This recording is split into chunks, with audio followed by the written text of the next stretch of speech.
Yo, what's good, guys? Welcome back. So I'm going to be documenting my Deca only HRT, and eventually it's going to turn into a Deca only cycle. Now it's going to be HRT for about 4 or 5 weeks because it's prescribed by my doctor at about 200 milligrams per week. And what I'm going to do is I'm going to be bumping up the dosage a week at a time, about 100 milligrams, until I would say 500 milligrams. I'm going to consider that like on cycle. So that's my dosage escalation plan. And what I could do with that is kind of get back to you guys what it's like to just be HRT zone, and then what it's like to be high dosage zone. So I only need HRT right now because I'm fully natty, and just that little bump, I'll be able to see very big differences in my progress. So I know a lot of people are gonna say, oh bro, you gotta have a test base, all the homies from Reddit. Basically, if you go and look back at the 70s and 80s bodybuilders, there was guys very well known for having Deca as their base. Mike Mincer, Tom Platz comes to mind. They were very open and well-known Deca only guys. The entire medical community from like the 70s to the 90s, I believe, they prescribed nandrolone or Deca, whatever you want to call it, as the primary HRT over testosterone, and 30 years of studies on that. And then I have it prescribed currently, and I know a lot of guys on YouTube are seeing they're able to do Deca only just fine. I know Tyann Clark's making it very popular right now with his clients. He's seeing really good results on Deca only. Vigorous Steve tried it out. He said it was good. He didn't like it as much as testosterone. More Plates, More Dates did it at a very low dosage with estrogen pills, and he said it was fine. He just needed a little bit better blood work for him to like it. So all that said, if you think you have to have a test base, you're kind of going against people that are a lot smarter than me and probably a lot smarter than you. So I wouldn't want to speak against that like wide array of people. Now, some people do experience side effects. That is the issue, and they have to have tests over nandrolone. And for some people, it's maybe because they have testosterone with the nandrolone, and that estrogen is affecting the prolactin progesterone with the nandrolone as well.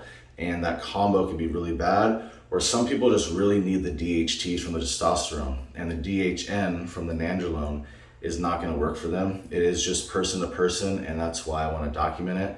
Now, with that in mind, all you have to really have is testosterone on hand. Either test CE, or even better would be like a shorter acting one, but I'd be totally comfortable with test E or test C. That's what I have. So just in case, my body doesn't agree with it, I will just hit test and probably just never touch it again. But I doubt that's gonna happen. Now, other ancillaries are good to have that might be like prolactin issues like P5P, cabergoline, or pramipexole, something like that, just in case you're sensitive to it. But without the testosterone, Deca only shouldn't cause that many issues in that regards. So with all that said, I will show you what I'm looking like currently. Now, I've been off cycle for 13 weeks. I PCT'd 7 weeks ago, finished up. You can see on the left side, I have my end of PCT physique, and that was about 6 weeks after cycle. And on the right, you can see what I'm currently at. Stayed the same weight, and I feel like I recomped a little bit, and that's pretty impressive with my naturally low testosterone. So did get tested by the doctor, came back 238 nanograms a deciliter officially.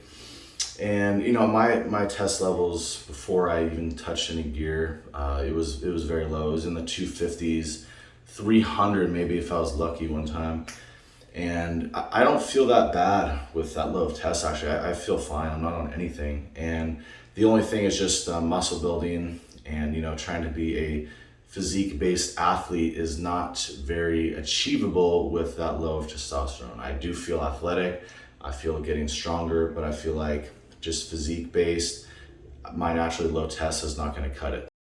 With that in mind, the HRT that I'm going to be running with the Deca is going to make a big difference compared to such a low testosterone level. So just a little jump is going to be able to make my progress go the next step, basically. That's why I'm not jumping straight into a cycle. You saw what I look like currently, and now I'll show you my biomarkers that I'm currently having. I don't remember all of them, but I'll just put them up on the screen.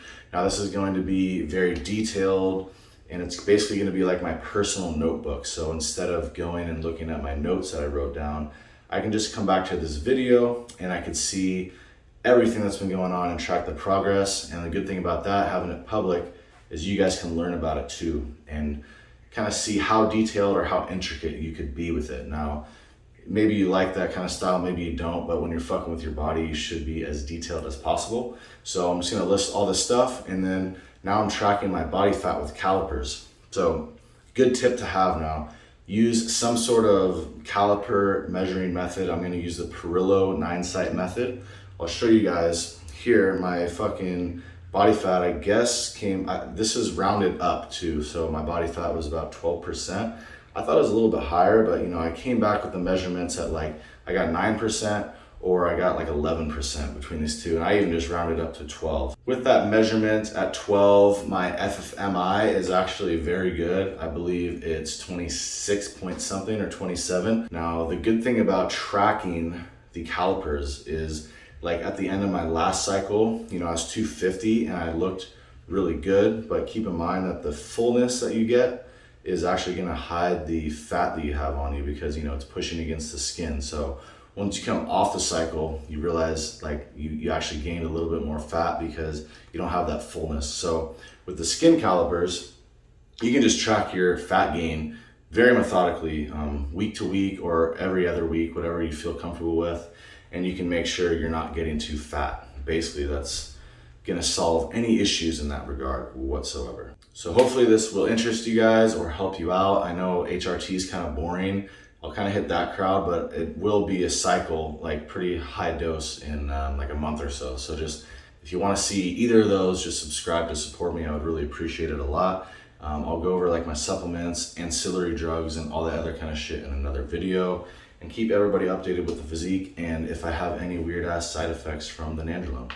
If you made it this far, guys, I do appreciate it a lot, and take care.